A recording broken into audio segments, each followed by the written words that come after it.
안녕하세요. 7월 마지막 주일 말씀 같이 나누도록 하겠습니다. 오늘 말씀은 히브리서 4장 14절에서 16절 말씀입니다. 이 부분은 참 중요한 부분입니다. 히브리서의 전체적인 구조를 파악할 수 있는 부분인데요. 제가 기도하고 본문을 봉독하고 같이 나누도록 하겠습니다. 제가 기도하겠습니다. 하나님 감사합니다. 오늘도 하나님께서 귀한 말씀 주셔서 히브리서를 통해서 믿음의 진보를 또 믿음의 성숙함을 이루어갈 수 있도록 인도하여 주시니 감사합니다. 이 세상을 살아갈 수 있는 복된 믿음을 더욱더 강하게 저희들에게 허락하여 주셔서 힘과 능력으로 담대히 승리한 삶으로 이어질 수 있도록 인도하여 주시옵소서. 감사드리며 예수님의 이름으로 기도드립니다. 아멘. 히브리서 4장 14절에서 16절 말씀을 봉독해 드리도록 하겠습니다. 그러므로 우리에게 큰 대제사장이 계시니 승천하시니 곧 하나님의 아들 예수시라. 우리가 믿는 도리를 굳게 잡을지어다. 우리에게 있는 대제사장은 우리의 연약함을 동정하지 못하실 리가 아니요 모든 일에 우리와 똑같이 시험을 받으신 이로되 죄는 없으시니라.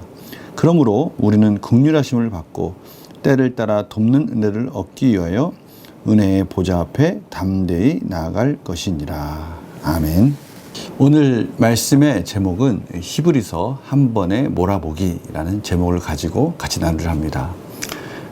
이 제목은요, 요즘 유튜브에서 콘텐츠를 보면요, 시리즈로 된 이 드라마를 한 편으로 편집해서 요즘 만들어서 많은 구독자 수를 늘리고 있는 그런 데서 제가 힌트를 얻었습니다.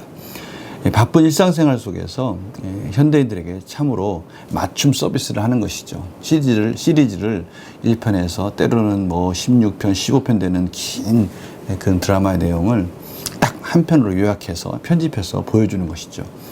그러다 보니까 그럴지라도 한 편일지라도 그 안에는 이 작가의 세계관, 작가의 생각과 의도가 분명히 드러나야 되니까요. 또 그러한 것들을 또 시청자들은 잘 알고 있습니다. 그래서 잘 드러내게 한 편에 잘 요약하는 유튜버들은요, 구독자 수가 점점 늘어납니다. 오늘 이 히브리서 저희들이 본문 읽은 이 4장 14절에서 16절은요, 흔히들 랍비들이 미드라시라고 하는 하나의 핵심 단어를 가지고 점점 확장해가는 그러한 기법을 가지고 이 히브리서가 구성되어 있다면 이 4장 14절 16절은 바로 그 핵심 단어들이 다 들어가 있는, 다시 말하면 히브리서 1장에서 13장까지의 전체적인 구조를 이 14절에서 16절까지 4장 14절 16절에 있는 것을 가지고 저희들이 충분히 다 이해할 수 있도록 압축해 놓은 그러한 큰 그림이라고 할 수가 있습니다. 그래서 제일 핵심 단어가 되는 4가지 핵심 단어가 있는데요. 첫 번째 핵심 단어는 예수 그리스도는 하나님의 아들이시다라는 것입니다. 하나님의 아들이라는 핵심 단어가 하나 있습니다. 그리고 예수님은 대제사장이시다라는 또 핵심 단어가 있습니다. 두 번째 핵심 단어입니다. 그리고 세 번째는요, 이 대제사장이 나오면 반드시 따라오는 이 성소, 이 하늘의 성소, 하늘의 보좌, 이 단어가 나옵니다. 하나님의 아들, 대제사장, 하나님의 성소, 하늘의 보좌, 그리고 또 마지막으로 담대함 또는 담력, 이렇게 번역되어 있는 이러한 단어가 나옵니다. 이 4단어가 이 히브리서 전체 구조를 요약하고 있는 단어들이라고 할 수가 있습니다. 구체적으로 설명하면 이 하나님의 아들을 설명하는 부분이 1장 1절에서 4장 13절이고요. 대제사장을 설명하는 부분이 4장 14절에서 7장 28절입니다. 그리고 하늘의 성소 이 부분이 8장 1절에서 10장 18절입니다. 그리고 담대함, 담력을 가지고 나아가자 이 부분이 10장 19절에서 13장 19절까지입니다. 나머지는 이제 결말적인 부분이 붙여져 있습니다. 이러한 단어들을 통해서 히브리서 기자는 하나님의 말씀을 통해서 당시 이 수신자들 2가지 암쪽으로의 핍박과 바깥의 핍박을 받고 있는 그들에게 위로를 주기 위한 말씀이에요. 안쪽으로는 이 유대교들로부터의 박해가 점점 심해지고 있는 상태입니다. 같은 구약의 말씀과 또 하나님을 경외하는 그런 같은 종교라고 생각하고 있었는데 점점 이들이 이 기독교가 자기들과 다르다는 것을 알게 되어서 예수님에 대한 이런 반감 때문에 기독교를 이제 박해하기 시작한 것입니다. 본격적으로 박해하는 것이죠. 또 바깥으로는요, 로마의 핍박이 점점 심해지는 것입니다. 로마의 핍박이 심해지면 사회적으로 소외되는 아주 힘든 그런 생활을 할 수밖에 없는 그러한 상황에 직면하게 된 것입니다. 안쪽으로 또 바깥으로 이러한 여러 가지 어려움 속에 직면한 이 하나님의 백성들, 하나님의 성도들에 대한 위로의 메시지가 바로 이 히브리서라 할 수 있습니다. 그러나 이 히브리서의 말씀은 지금 저희들에게도 동일하게 들려지는 하나님의 말씀이기도 합니다. 지금 이 시대가요, 사실은 하나님의 복음이 훼손되기 시작하고요, 또 여러 가지 기독교인으로 산다는 것이 참으로 믿음으로 산다는 것이 얼마나 어려운 시기입니까? 그런 의미에서 우리가 오늘 이 히브리서를 요약하는 이 4장 14절에서 16절 말씀을 통해서 저희들의 믿음을 또 새롭게 하고요, 믿음의 진보를 또 담대함을 얻는 그런 시간이 되었으면 합니다. 먼저 첫 번째 핵심 단어가 뭡니까? 예수님은 하나님의 아들이시다라고 말씀하셨죠. 4장 13절까지의 말씀입니다. 예수님은 하나님의 아들이시다. 오늘 이 14절에서 성도들이 굳게 잡아야 할 예수 그리스도는 대제사장이시며 하나님의 아들 예수시라라고 말씀하는 이 부분에 있어서 이 하나님의 아들을 설명하는 부분을 저희들이 쫓아가 보면요, 1장 1절에서 4절에 구체적으로 설명되어 있는 부분을 저희들이 보게 됩니다. 근데 하나님의 아들이시는 것이 왜 중요한가? 오늘 이 3절 말씀에 보면요, 참 저희들이 1장 3절에 주목해야 할 동사가 하나 있습니다. 그것은 형상이시다. 예수 그리스도는 하나님의 형상이시다. 먼저 이 동사 이시다라는 말씀에 주목해야 됩니다. 형상이었다, 될 것이다가 아니라 현재형을 쓰고 있습니다. 그런데요, 이 현재형을 쓰셨다는 것은 예수님은 과거에도 현재에도 미래에도 영원히 존재적으로 하나님과 동등된 분이시다라고 표현하고 있는 것입니다. 히브리서 7장 24절에 바로 이러한 것을 받쳐주는 말씀들이 계속해서 이제 이어지고 있습니다. 예수는 영원히 계심으로 그 제사장 직분도 갈리지 아니하느니라. 이 제사장이라는 이 직분이 하나님의 아들이시기에 영원히 우리의 구원을 완성해 주는 것이기에 참으로 중요한 부분이기 때문에 먼저 하나님의 아들이시다라는 부분입니다. 하나님이시다라는 것을 지금 말씀하고 계시는 것입니다. 히브리서 7장 25절에 보면요, 그러므로 자기를 힘입어 하나님께 나아가는 자들은 온전히 구원하실 수 있으니 이는 그가 항상 살아계셔서 그들을 위하여 간구하심이라 라고 말씀해 주고 계십니다. 항상 살아계셔서 바로 이 부분입니다. 이다라는 부분, 현재형으로 쓰였다는 부분, 바로 영원히 하나님과 동등된 그런 시간적인 개념을 지금 설명해 주고 계십니다. 13장 8절에 보면 그래서요, 예수 그리스도는 어제나 오늘이나 영원토록 동일하신 분이시다라고 말씀하고 계신 것이죠. 이것이 하나님과 같은 시간의 영원성 속에서 우리의 구원을 영원히 인도해 줄 수 있는 하나님의 아들이시다라는 부분이 그래서 참으로 중요한 부분으로 먼저 강조되고 있는 것입니다.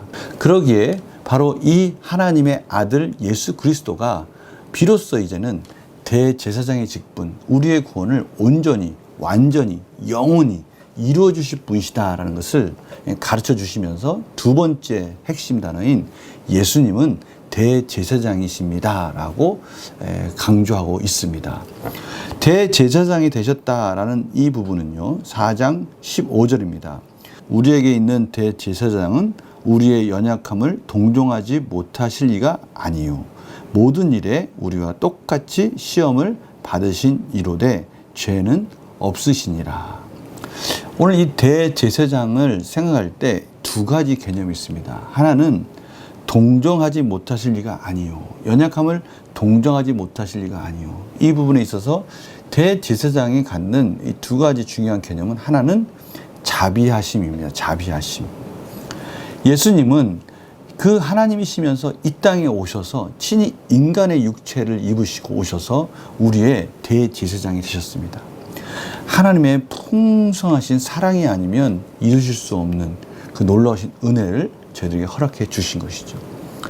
또 하나 이 대제사장의 중요한 개념은 신실하심입니다. 우리를 향해서 그 연약함 가운데 자비하심으로 오셨고 그 대제사장으로서 신실하게 끝까지 그 순종하심으로 그것을 완성하셨다라고 말씀하시는 것이죠.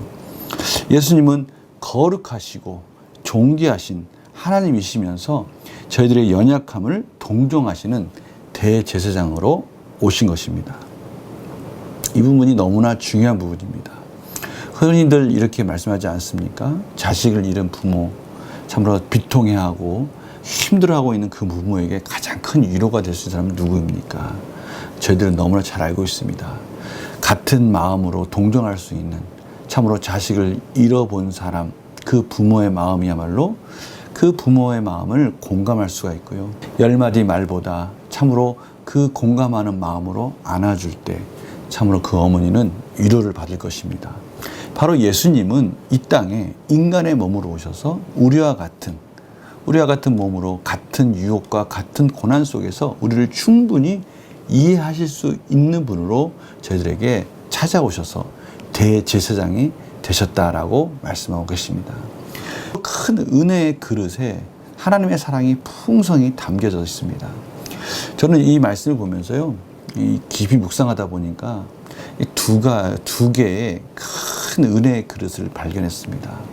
하나는 하나님 대신, 하나님과 동등 되신 예수님께서 이 땅에 육신의 몸으로 오셨다는 것입니다. 그 큰 은혜의 그릇에 이제 예수님이 오셔서 대제사장이 되셨습니다. 그런데 우리 가운데 육체적으로 오신 이 예수님께서 우리를 긍휼히 여기시면서 대제사장이 되시면서 한 가지 또 그 큰 은혜의 그릇에 또 하나의 사랑을 담아주셨는데, 이제 이 대제사장이 되신 예수님께서 친히 참으로 가치 없고 무가치한 실수투성이고 죄인이 죄밖에 없는 이 인간을 위해서 그 피를, 자신의 피를 십자가상에서 쏟으시며 우리를 구원해 주셨다는 것이죠. 대제사장만 되시는 것이 아니라 이제는 친히 희생제물이 되셔서 십자가에서 보혈의 그 가치 있고 고귀하고 참으로 표현할 수 없는 너무나 소중한 그 예수님 자신의 피를 쏟으시면서 우리를 위해서 구원의 완성을 이루셨다라는 것입니다.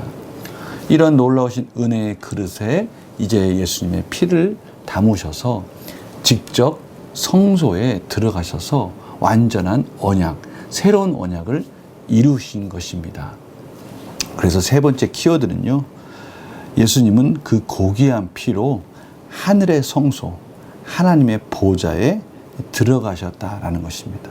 그렇습니다. 6월절 전에 7월 10일 날 구약에 보면요, 대제사장이 1년에 한 번 동물의 피를 가지고 지성소로 들어가서 이스라엘의 모든 죄를 그 속죄일 날 사함을 받는 그 은혜를 경험하게 됩니다. 그러나 매년 들어갈 수밖에 없는 그러한 동물의 피의 제사라면 예수님께서는 이제 그 은혜의 그릇에 자신의 피, 보혈의 은혜를 담아서 십자가상에서 모든 죄를 쏟으심으로 영원한 속죄를 완성하셨다라는 것입니다. 바로 그때 예수님께서 십자가에 죽으실 때 이 성막, 지성소와 성소를 가렸던 그 성막이 위에서 아래로 찢어지는 역사가 일어난 것입니다. 이제 새 언약이 완성된 것이죠. 그래서 히브리서 10장 14절에서 16절에는 이렇게 표현합니다. 그가 거룩하게 된 자들을 한 번의 제사로 영원히 온전하게 하셨느니라. 또한 성령이 우리에게 증언하시되 주께서 이르시되 그날 후로는 그들과 맺을 언약이 이것이라 하시고 내 법을 그들의 마음에 두고 그들의 생각에 기록하리라 하신 후에, 이제 예수님의 피로 말미암아 성령님이 이제 우리 안에 들어오셔서 영원히 지워지지 않는 새 언약을 우리 마음 가운데 새겨 주신 것입니다. 영원한 구속을 약속해 주신 것이죠. 그래서 이제는 저희들은 이 모든 사랑의 은혜 가운데, 십자가의 사랑 가운데 담대히 하나님의 보좌 앞에 나아갈 수 있는 자들이 되었다는 것입니다. 그것이 마지막 부분에 설명되어 있습니다. 히브리서 4장 14절 16절입니다. 그러므로 우리는 긍휼하심을 받고 때를 따라 돕는 은혜를 얻기 위하여 은혜의 보좌 앞에 담대히 나아갈 것이니라. 얼마나 귀한 은혜입니까? 예수 그리스도의 그러한 피의 공로로 말미암아 이제는 담대히 때를 따라 저희들이 힘들고 어려울 때마다 그 돕는 은혜를 위하여 예수 그리스도의 그 보혈의 은혜로 말미암아 담대히 나아갈 수 있는 자들이 되었다는 것이죠. 히브리서 10장 38절에 보면은 그래서 이렇게 표현을 합니다. 나의 의인은 믿음으로 말미암아 살리라. 이제 저희들은 이 세상을 사는 방법은 믿음이라는 것을 깨닫게 됐습니다. 이제 저희들은 믿음으로 사는 자들이 되었다라는 것이죠. 또한 뒤로 물러가면 내 마음이 그를 기뻐하지 아니하리라 하셨느니라. 의인은 믿음으로 살리라. 바로 이 부분이 계속 하박국서부터 로마서 그리고 오늘 이 히브리서까지 계속 이어지는 하나님의 말씀입니다. 우리가 이 세상을 사는 방법은 믿음으로 사는 것입니다. 믿음으로 담대히 산다는 것은 앞으로 전진한다는 의미가 있어요. 이 담대히라는 말씀 속에는 바로 전진한다는 의미가 있습니다. 계속 앞으로 나가는 것입니다. 하나님이 이제 저희들이 믿음의 담대함을 가질 이유들을 설명하시고 나서 이제 11장에 가서 그 믿음을 가지고 산 믿음의 선진들을 소개하기 시작합니다. 믿음이란 무엇인가 라고 말씀하시면서 그 믿음을 붙들고 사는 선지들을 설명하는 것이죠. 그러니까 이제 앞에서부터 계속해서 하나님의 아들 그분이 대제사장이 되셔서 우리를 위해서 친히 그 피를 가지고 하나님의 성소에 들어가셔서 새 언약을 이루시고 그러기에 이제는 우리가 그 은혜로 말미암아 담대한 믿음을 가졌고 그 믿음은 이제 저희들 안에 성령님이 오셔서 새겨주시는 새 언약이 되어서 이 세상을 살아갈 때 그 믿음을 붙들어 나갈 때 우리는 앞으로 전진해 갈 수가 있고요. 이제 그 믿음으로 말미암아 담대히 하나님 보좌 앞에 나가서 하나님의 돕는 은혜를 경험하는 하나님의 복된 자녀가 되었다는 것이죠. 그래서 히브리서 11장 1절에서 2절을 보면요. 우리가 이 세상을 살아갈 때 믿음이라는 것이 무엇인가? 믿음은 바라는 것들의 실상이요 보이지 않는 것들의 증거니 선진들이 이로써 증거를 얻었느니라 라고 말씀하시면서 줄줄줄줄 이제는 믿음의 선진들에 대해서 쭉 설명을 합니다. 참으로 세상에서 감당할 수 없는 그 믿음의 역사들을 쭉 설명해 주시면서 저희들도 이제 그 길을 따라가라고 말씀해 주고 계시는 것입니다. 오늘 이 말씀을 정리해 보면요. 4가지 키워드가 긴밀하게 연결되어 있고요. 저희들은 그 키워드를 가지고 저희들의 믿음의 담담을 가지고 이제 뒤로 물러설 필요가 없다는 것입니다. 이 세상에서 무엇이 두려운가, 무엇이 힘들고 어려운가, 이제는 하나님을 믿는 이 믿음, 예수 그리스도 하나님의 아들이신 그분이 친히 대제사장이 되셔서 친히 그 피로 말미암아 하나님의 성소에서 영원한 제사함을 허락해 주셨고 이제 저희들의 그 믿음을 가지고 우리 안에 계신 성령님을 의지하며 담대히 하나님의 보좌 앞에 때마다 돕는 은혜를 구하며 나아갈 때 저는 이 세상을 담대히 살아갈 수 있는 그런 놀라우신 은혜를 경험하는 믿음으로 열매를 맺어가는 그것을 누리는 자들이 되었다라고 오늘 말씀하고 계시는 것입니다. 이것이 히브리서 전체의 구조가 가지고 있는 하나님이 저희들에게 주시고자 하는 메시지의 핵심입니다. 오늘 그래서 4장 15, 16절을 제가 다시 한번 읽으면서 오늘 말씀을 마무리 짓고자 하는데요. 제가 앞에서 쭉 설명해 드린 내용을 가지고요. 정리하시면서 저희들 마음속에 다시 한번 확고한 믿음의 반석으로 만들어 가시기 바랍니다. 4장 15, 16절입니다. 우리에게 있는 대제사장은 우리의 연약함을 동정하지 못하실 리가 아니요 모든 일에 우리와 똑같이 시험을 받으신 이로되 죄는 없으시니라. 그러므로 우리는 긍휼하심을 받고 때를 따라 돕는 은혜를 얻기 위하여 은혜의 보좌 앞에 담대히 나아갈 것이니라. 저희들이 지금 힘든 시대들을 살고 있습니다. 이런 때일수록 하나님의 말씀이 저희들을 붙들어 주시는 놀라운 힘과 의지가 되었으면 합니다. 예수 그리스도가 저희들의 대제사장이 되셔서 저희들에게 새로운 언약을 완성하시고 이제는 그 믿음을 가지고 때를 따라 돕는 은혜를 주시는 하나님 앞에 나아가라고 하십니다. 이번 한 주 이 말씀의 이 믿음의 반석 위에 하나님 앞에 기도하면서 힘들고 어려울 때마다 돕는 은혜를 구하며 하나님의 보좌 앞에 나아가서 응답받으시면서 놀라우신 하나님의 기적을 경험하는 복된 한 주가 되시기를 간절히 축원합니다. 제가 기도하고 마치겠습니다.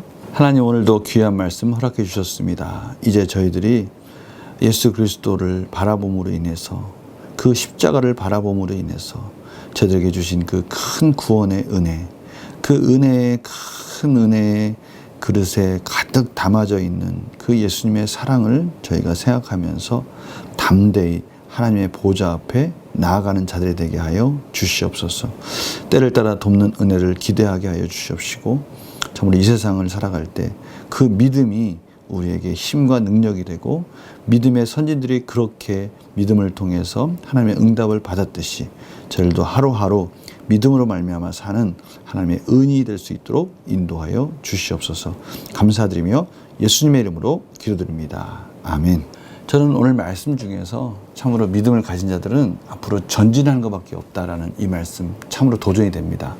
저희들이 뒤로 물러가면요, 하나님이 슬퍼하실 것입니다. 저희들에게 담대히 나아갈 수 있는 말씀을 주셨으니 이번 한 주 어떤 있을지라도 일어나셔서 한 걸음 한 걸음 앞으로 걸어가는, 담대히 한 걸음 한 걸음 전진하는 복된 한 주 되시기를 간절히 축원합니다. 말씀 묵상 월요일 날 뵙겠습니다. 안녕히 계세요.